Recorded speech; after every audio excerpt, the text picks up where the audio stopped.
Hey, I'm James, and welcome to Alternate Sides, a podcast about movies, parking, and a 25-year friendship. This week, we're talking about two satires, Hal Ashby's Being There, starring Peter Sellers, and Terry Jones's Life of Brian, starring the Monty Python crew. Some surprising similarities between the two movies, and some differences too, of course. Along the way, we also talk about Harry Potter, blooper reels, and the time I made the mistake of lying down in front of Sam's parents. Here we go. Whoa!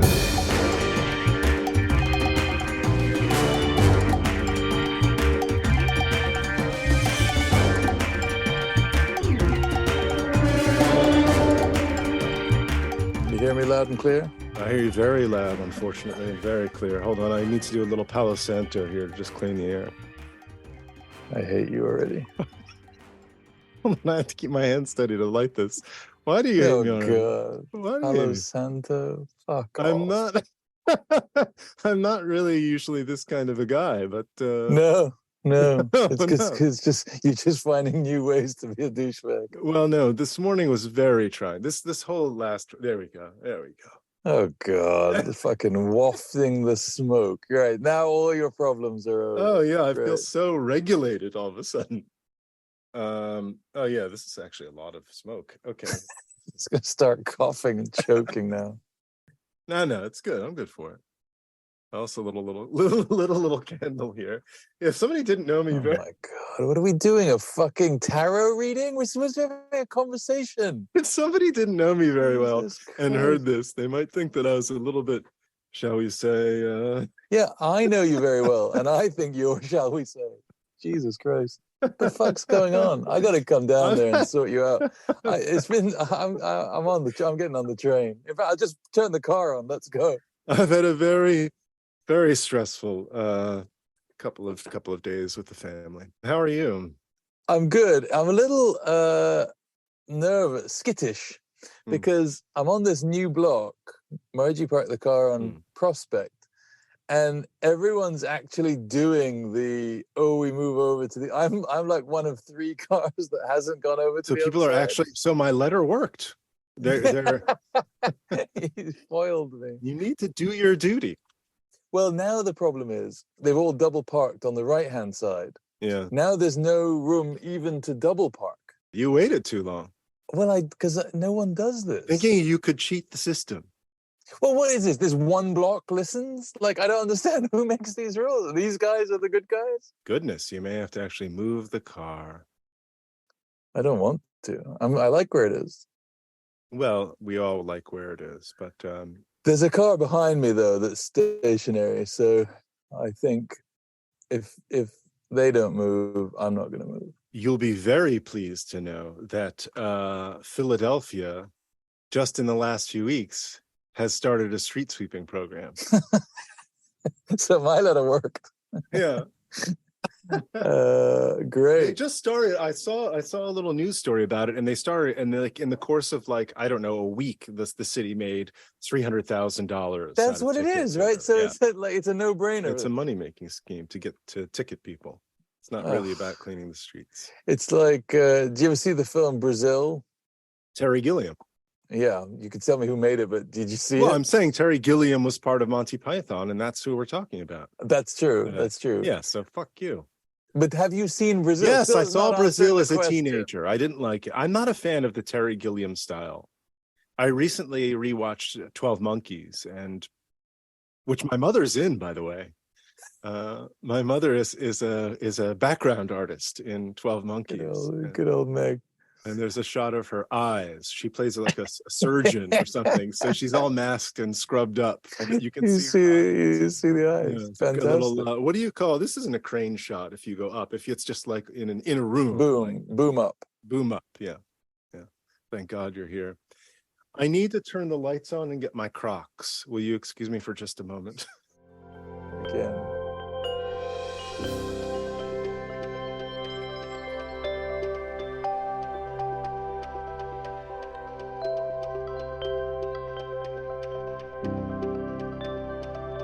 Oh yeah, the fragrance. I went upstairs and then came back down, and just being out of the room for a moment and then coming back in. Why do you need your Crocs if you're sitting If a down? person didn't know me and listened to this, they might think I was a little neurotic or something. They might. I need my Crocs because I don't want my feet to get cold. I don't have like little fuzzy slippers or anything, although they do make fuzzy Crocs now. No, somebody left the window open in this room, I think, overnight, and so it's a little bit chilly down on the floor level. I could elevate my feet, I suppose, but that would be. I know that your people don't like it when I show them. We don't like to see the soles of your feet. Yeah, keep those to the floor. that was another mistake I made with your parents once.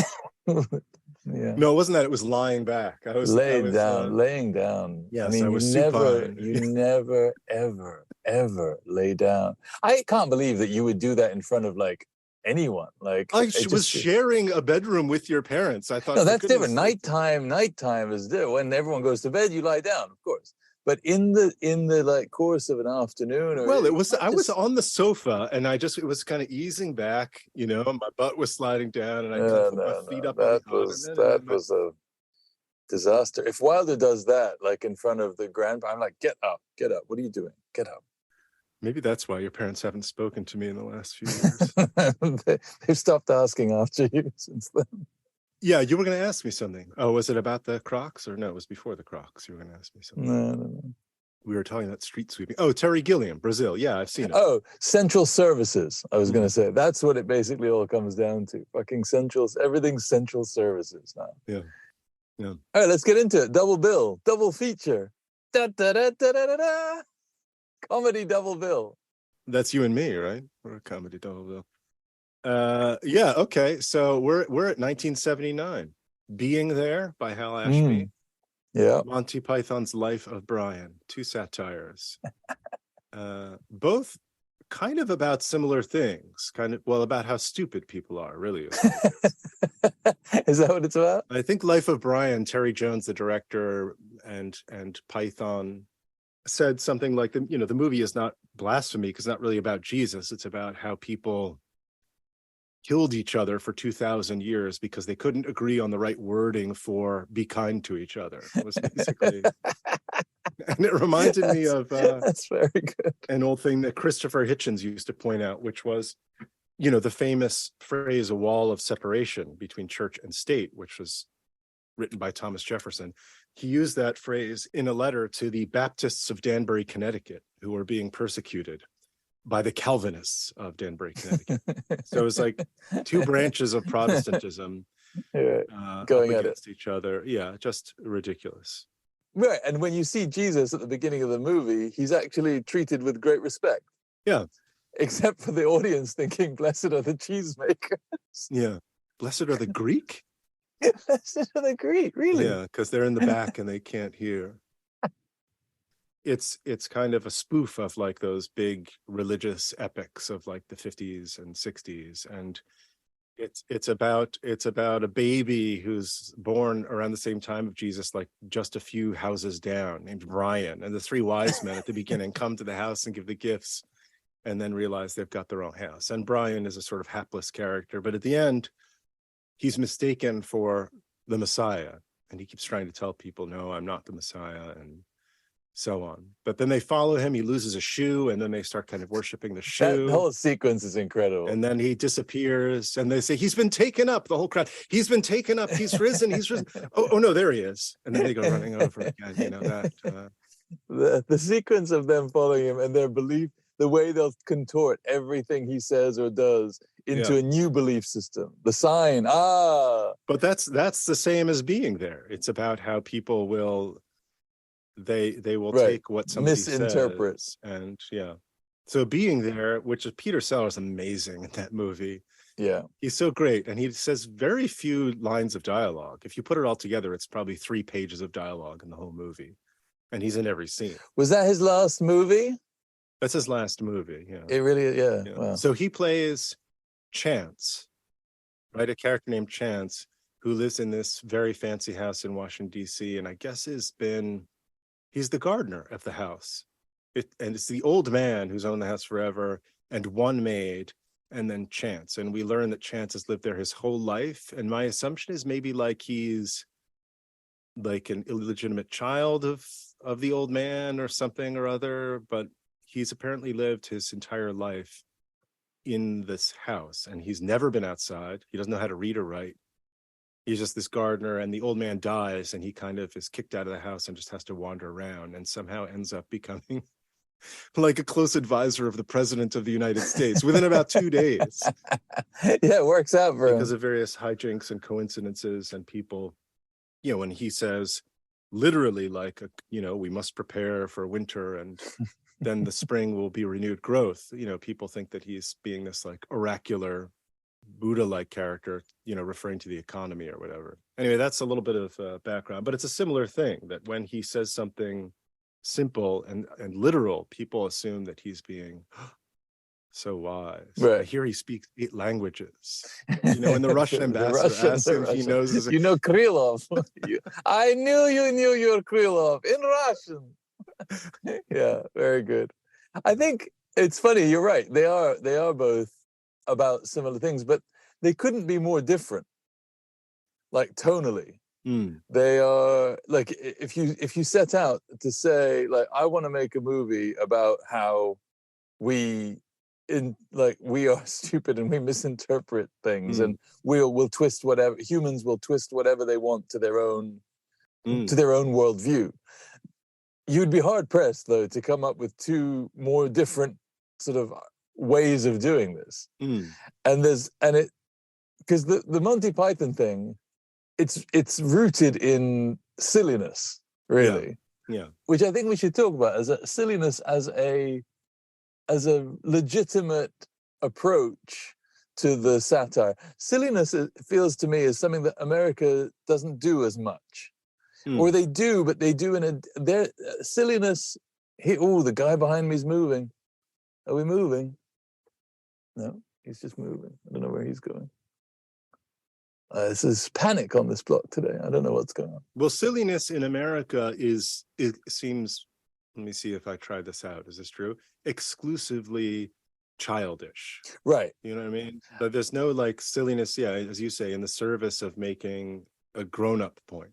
There are a couple of moments that seemed very prescient. I think you said prescient a few weeks ago, but I say prescient, but maybe it's prescient. I think we say in England prescient. That speak to our own time. There's this weird conversation which is kind of like a you could cut it out. It has no bearing whatsoever on the story. About, he talks about wanting to be a woman. Yeah, Eric Idle. I want to be a woman. Call me Loretta. Call me Loretta. Brilliant. And there's he keeps saying and they go for all the men and women, the brothers and sisters, and he keeps injecting the other. Why are you so hung up on this? Because I want to be a woman. I want to be a woman. And they're confused, and he says, "Call me Loretta," and then they say, like, "Well, this is great. We're fighting for his right." And he says, "I want to have a baby." And John Cleese is saying, "What? You can't have a baby. I want to have a baby." And then they agree they're going to like fight for his right to have a baby, even though he can't have one. Part of the brilliance of the film is that it's not just poking fun at one thing. Like that whole group, the Judean People's Front of Judea. Yeah. It's a piss take of all the different left-wing factions that were popping up in the 70s. Like all these different groups were splintering off and being more and more radical and saying, no, you're not right, we're right. Even though, like you're saying, the Calvinists, it's the same thing. You're all on the same fucking side.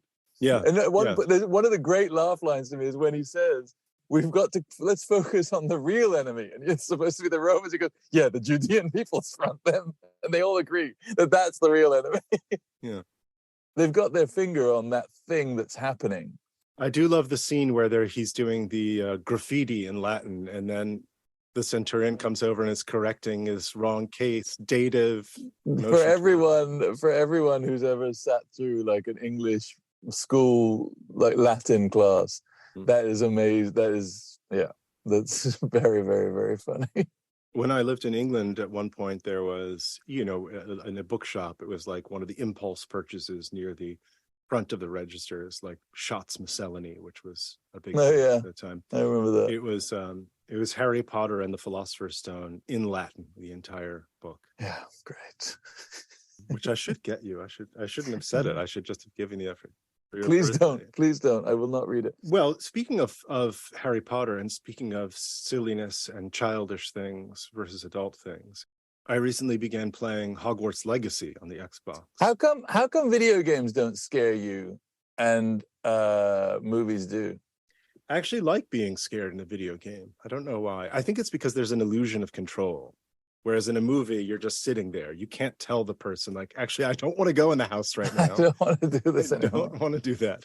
I like video games. I don't really play them anymore. I partly because I feel like if I really got into them, I'd probably just play them too much. And I don't actually object to video games being based on like children's franchises. My main objection, as you know, is when grown-ups are obsessed with the franchise. Like the thing that you sent me that Stuart Lee talks about, like, have you read the latest Harry Potter? No, I haven't read the latest Harry Potter because I'm 40 years old. Like, I'm not a child. And I do think that gets me annoyed when they were coming out and when I would see like everyone in the subway reading the Harry Potter. Oh, it's all gone fucking ape shit over here. What do you mean? What's happening? Oh boy. Everyone's coming around. There's honking. A Mercedes has just pulled up, a big van behind it. There's some woman furiously sweeping the side of the street that theoretically the street sweeper is going to come down. And she's yelling at everyone. I'm not sure what she's saying. She hasn't gotten to me yet. Hopefully she won't. But yeah, this idea that I do think that there has been this dumbing down of culture, essentially, that the movies are for kids, the books are for kids, the music is for kids. Like, there's just this thing of like everything has just become a little easier. It's easier to read a Harry Potter book than it is even to read probably, I don't know, a Stephen King book, you know? Yeah. And it's going on. And people feel like that's just the way I want it easier. You know, I want it to be easy. And it's a strange thing. Like, why is it? What is it in me? What was it that was programmed in me, or was it programmed? Like, is it a question of education or exposure, or is it a question of just, I don't know, having a perverse thing that I like to be challenged? Like, for some reason, I like the stuff that I listen to or the stuff that I read. I like it to be. I like a bit of discomfort. But I think these two movies, for instance, are very, very, very easy to watch. But they're not for kids. They're not childish. They're not they're very smart. And they were radical, I think, at the time. They were both pretty radical movies. You'd never seen that before. I mean, you've seen Python had existed, but you'd never seen them do this. This is kind of gets into the idea for me of like, what is sentimentality? Right. And to me, the sentimental has something to do with that, like being easy. It's the emotional payoff without the work of earning it. Yeah, that's good. I should also just say, I read all the Harry Potter books with Wilder, and I thought they were incredible. And he loved them. I loved reading them with him. I thought they were astonishing. But I wouldn't, just to say the obvious, I wouldn't of my own accord go out and have bought those books and read them. They're not for me. Yeah, I've actually only read the first one. And in fact, my daughter thought that it was not fair of me to play Hogwarts Legacy without having read the book. Like I hadn't. You haven't put in the time. Yeah, that's what she said. She said, So that's funny. Yeah, it's true. But what about? I mean, I think this is your issue. Like the Star Wars movies are for children, aren't they? Yeah. I think this was the thing about totally why the prequels don't work is that George Lucas was suddenly making a children's movie about like the Galactic Republic and like tax tariffs and stuff. Oh God! Yeah, the dispute between the Republic and the Emperor Palpatine or whatever. Yeah. But Andor, which I still want to see, the Tony Gilroy Star Wars series is It's meant to be definitely good, right? not for children. Well, there's a way to do all. That's the thing about these two movies show us. There's a way to do all this stuff, which is not dumbed down, not for kids. There's a way to do it that is for grown-ups, but it's usually not that. Like these days, when everything, this is what's happened with the Marvel universe, and I don't watch any of those movies really because they just all feel hollow. Like it's just endless action sequences and plot. And, occasionally when I see, like, I've watched the Fast and Furious movies on the plane sometimes, and it's fun, like just fun to watch cars fly through the air. But there really is nothing holding this thing together. Like there's nothing. And in fact, when they start talking to one another, you get a bit embarrassed for them. It's like, I wish they didn't make you do that. Like, you're so bad at it. There is one moment that I think of, which was the end of the Avengers Endgame, I think, or is it Infinity War? It might be Infinity War, but it's the one where Thanos snaps his finger and half the universe dies, whatever. Right. And that was such an incredible moment in the theater because it was so shocking that he does this snap, and then you just kind of go around character to character where like Black Panther is fighting and then suddenly just like disintegrates. And that's it. No like big death scene, no speech, just nothing. And the same with like whatever, Spider-Man and this. And it's so, first of all, it's because like superheroes aren't supposed to die. And maybe in the back of your head, they're cheating. And we can get to that in a second. But this is the whole multiverse thing. Yeah. Is a way of cheating. But it was silent. It was silent in the theater, and there's no score, and Black Panther just like dies like that. And it was so real that that's why I respect, I don't know if it's the Russo brothers, but that choice, because it totally just punctured the entire thing of the movie of like, this is what death actually is. There is no big scene or whatever. They're just gone. And then that's like the end of the movie. There's not even any like Fortinbras coming on stage, as I recall, and saying like, I'm going to take over now, take them to the funeral pyre and whatever else.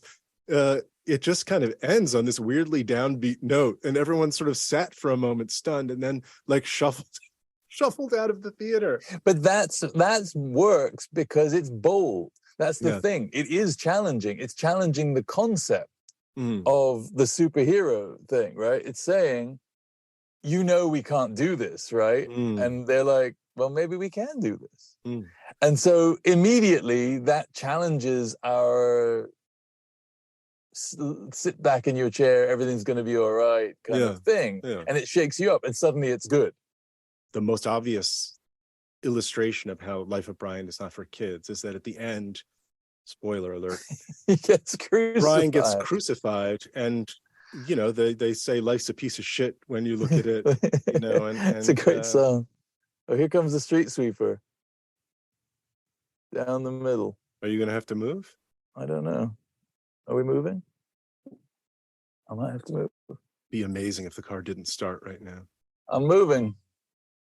Actually move the car. Look at that. Do you have a spot? What are you doing, driving around? I don't know. We'll see. I'm just in the middle. I'm just going to let this guy go. Once the street sweeper goes, we go back. While we're waiting for the street sweeper, I'll just note, since we haven't dropped any names yet this episode, I once got to perform on the stage of the Royal Albert Hall with Monty Python in a sort of Life of Brian adjacent production. Fantastic. So, after the success of Spamalot, Eric Idle wrote a piece of music, a sort of oratorio, like Handel's Messiah, based on Life of Brian. And it was called Not the Messiah. He's a very naughty boy. So I was a member of the BBC Symphony Chorus at this time, and we were we played the chorus. So okay, what's happening now? Going forward. Going in. Are you finding now a spot where you can rest? Yeah, I'm going to go and park now, right here. Boom. Wonderful. It all worked out. See, you did your duty. We did our civic duty, and it's all well. All you have to do is sit in the car for an hour and a half. Yeah, and so as a member of the chorus, I got to do like when he says like, "You're all individuals. We're all individuals." The whole cast. Yeah. and we sang Always Look on the Bright Side of Life and various other things. It was a lot of fun. Of course, I didn't know Life of Brian at the time, but even doing that didn't make you think, I should probably watch this movie. Well, okay, Terry Jones was there, Eric Idle, Michael Palin, and Gilliam. So only Cleese was not there. But it was fun. And, Palin, I think it was Palin at the end, did the Lumberjack song. I didn't know what that was. Yeah. That was like an encore. I'm a lumberjack. So everyone loved that. And for the English, I don't even know what the equivalent is, but the people, my friends in the chorus, they were like over the moon, like couldn't believe, like I'm on stage with Monty Python doing Always Look on the Bright Side of Life. I don't even know what the equivalent would be in America. Like if you suddenly found yourself on stage with like the classic cast of Saturday Night Live doing a sketch or something. I guess. All right, well, we should talk about being there for a little bit, because we've been talking about Monty Python. Yes. How great is Shirley MacLaine? She's great in it, and she's also so good, quite attractive, I have to say. Did you ever see The Apartment? Yes. She's so fantastic. I think Shirley MacLaine is one of those under the radar in a way. Like everyone knows her, of course, but I think she is legendarily good. Like everything she does, I think she's terrific. Yeah. Her in Terms of Endearment, which maybe we'll get to at some point. No, I saw Terms of Endearment. You've seen Terms of Endearment? Yeah. She is fucking great in that. She's just so good in this movie. She's the perfect foil. And also the guy who plays the Rand, Ben Rand. Oh yeah, he's very good. Is excellent as well. Because it's a hard movie to pull off. It's a very simple concept, right? Mm. This guy who is basically off, as she says, a little bit off. He's definitely slightly stunted emotional growth. And intellectual. And he's obsessed with the TV, which is also the other comment. The whole movie is full of TVs. Yeah. He's just learning. He's learning everything from how you shake hands, how you do things, even how to kiss from the TV. And it's very simple, this idea that you take this guy out of this sheltered, he's never left the house. You take him out and suddenly he becomes this thing, right? But to actually pull that off, and it's a real testament to Hal Ashby. It's so smooth. The movie it flies by and it's beautifully put together. And it's a very un-Hal Ashby movie. It's funny that we've done 2 Hal Ashby movies, right, in the first 6 years. It didn't fly by to me, I have to say. It did feel a little long. But oh, really? The sequence where he comes out of the house for the first time and is walking through like with the techno yeah, that is so amazing. Yeah.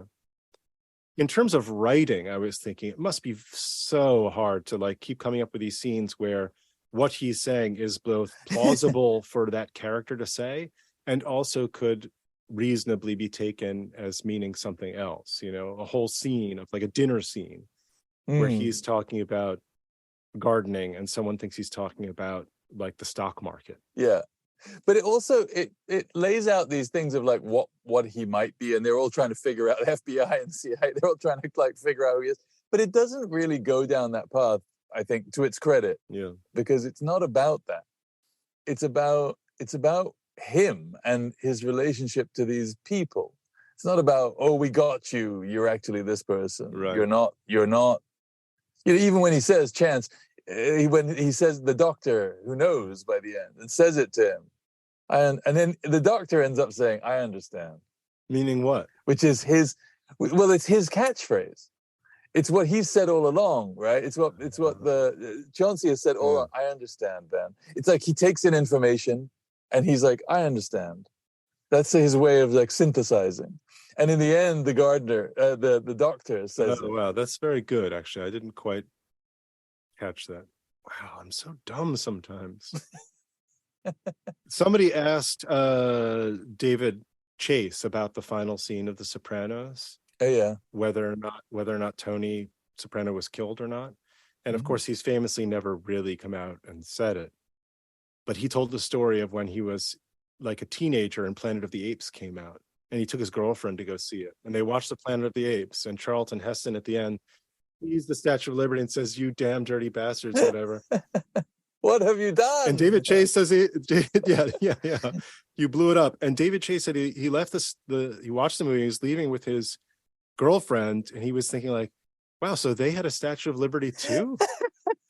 That's awesome. Yeah, so his idea is like, people are going to believe what they believe. Like, it doesn't really matter what I say. Of course, Tony Soprano was killed, but yeah, I feel like sometimes I don't get certain expositional things in movies. I don't know why. Maybe because I haven't seen enough of them. We did screenings of the first 2 episodes of the show yesterday. It's very interesting when you watch with an audience. I have, as an editor, like, part of my job is to make sure that the information is given at the correct speed. Right. At the correct, the tap is on at the right pressure. You want to have the right amount of information flowing so that the audience is not confused, but not ahead of it. Mm-hmm. But this balance, it's actually very tricky because audience members are different. So even in a screening, when you actually get to ask people, well, some people will go, oh, I didn't understand that at all. Like yesterday, some people didn't understand a certain part. And then 2/3 of the audience were like, no, we totally get, don't change that, because then we're going to get annoyed. Mm-hmm. And it's really like, you can't please everyone. Well, this movie, I have to say, being there, I had no idea where it was going. To its credit, like, it's great. It takes this very simple premise, and it always keeps you a little bit off your thing. And maybe that's part of the thing about childish movies or books or art and the thing about the Avengers is, like, you do kind of always know where it's going. Yeah. Let's pivot to 1980. We are entering. Oh, is it that 80s. Time already? We're entering the 80s. Yeah, gosh, it's been long. Now, 2 things before I get to the movies I haven't seen.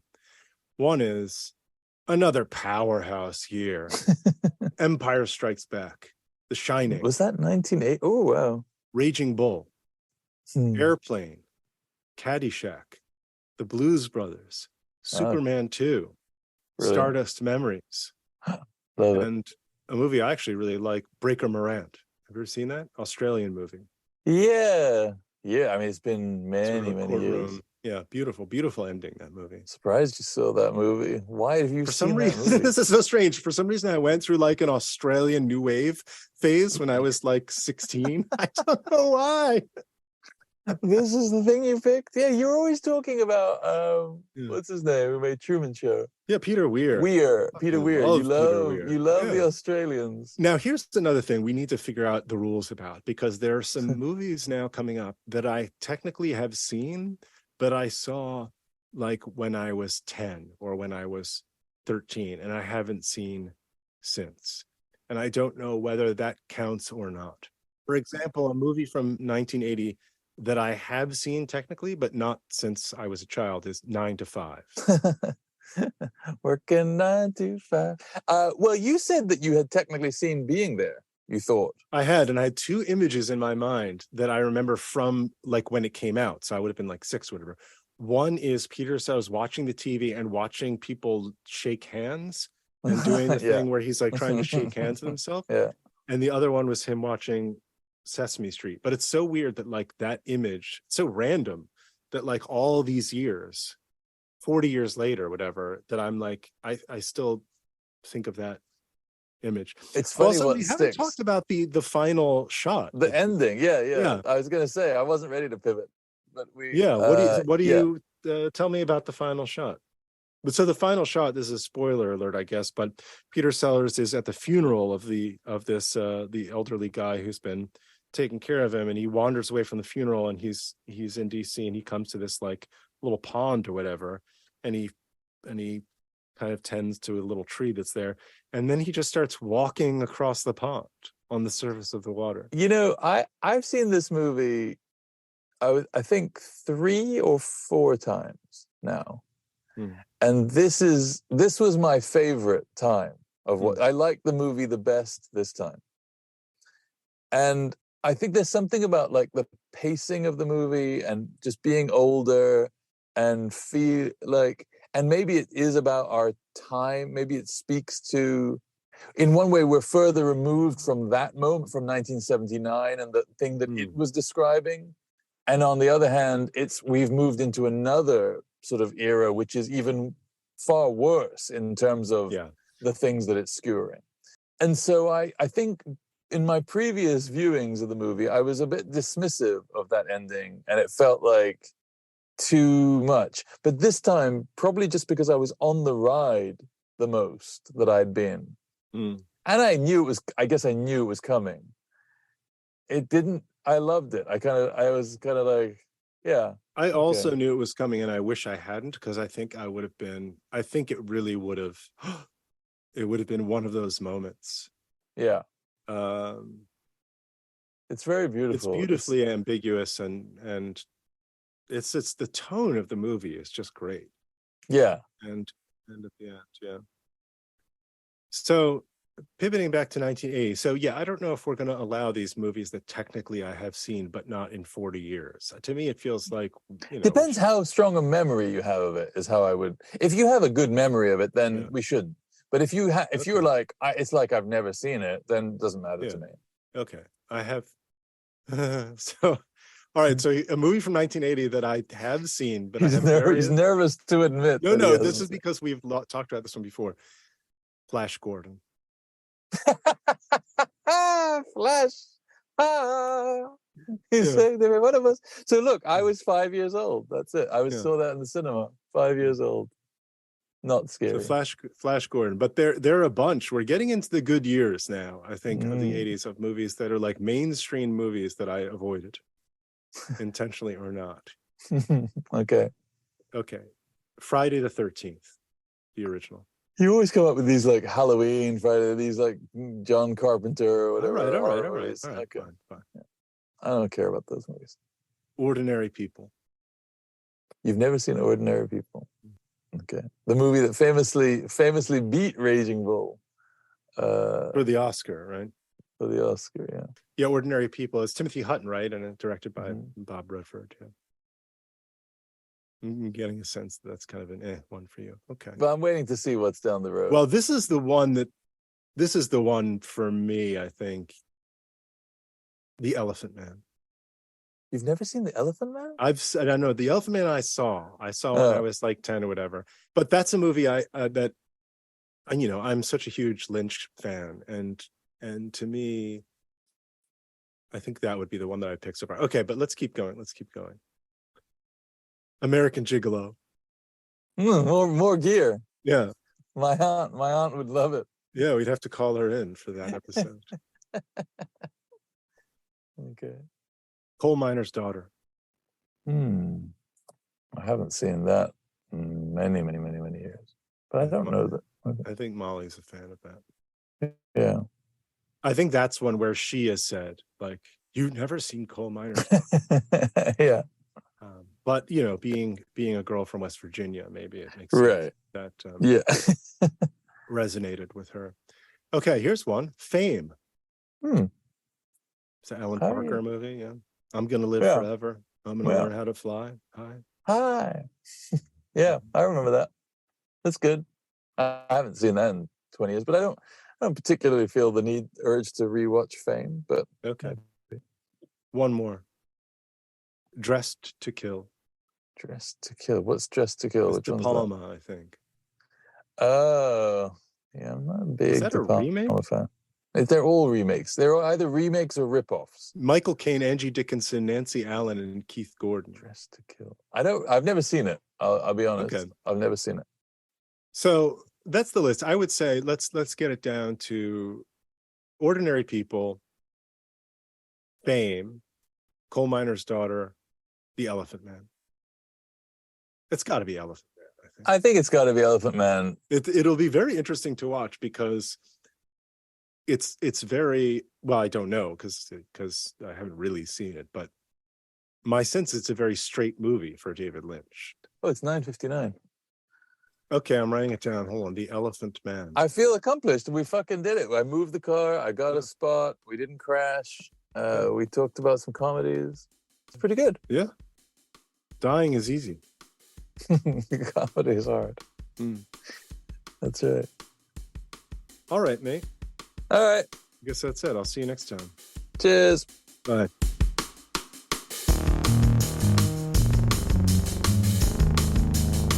And that's that.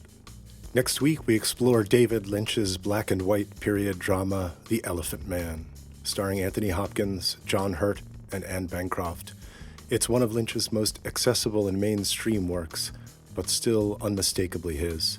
Check it out if you have a chance. See you next time.